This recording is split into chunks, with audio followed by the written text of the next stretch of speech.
पुनर्बार आउ थे आम उज्जीवित करी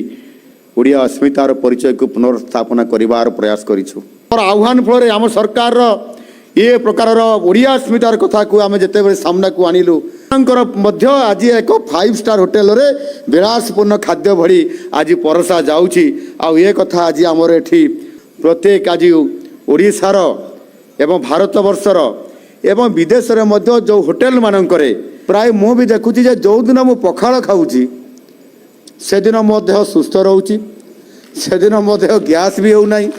आज से आज विश्व दरबार को पहुँचाइबार सक्षम होती आज से आप जानीपे कि प्रकार आज कार्यक्रम करने आम 2036 ओ 2047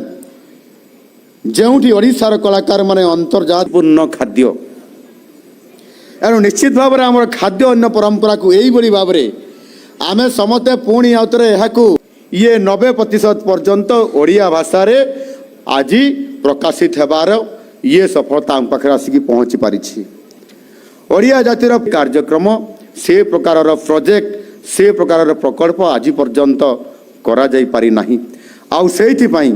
आम सरकार यह जगन्नाथ को दर्शन करिवार श्रद्धालु मान द्वारा ये सौभाग्य प्राप्त होता है एवं से भक्तों को नूतन संग्रहालय निर्माण पाई आम सरकार 800 कोटी टंकार योजना करिसेंती। एही संग्रहालय केवल एक कोठा हेब नाही, यह एक ओडिशार हजार हजार वर्षर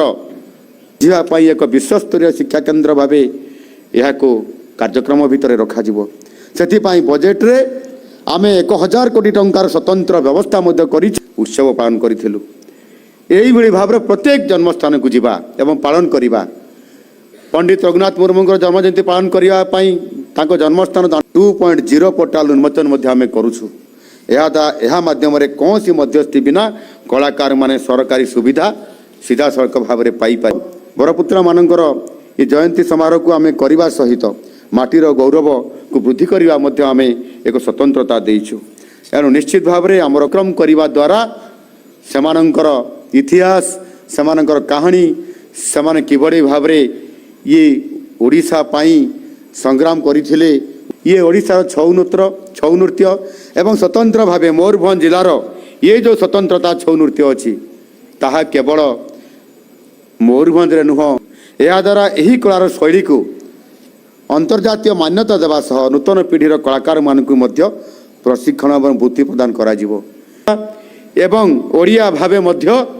गर्व करिबा।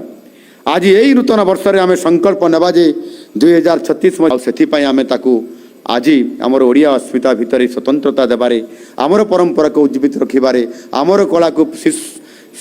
पारदर्शितार श्रेष्ठत्व रखिबा।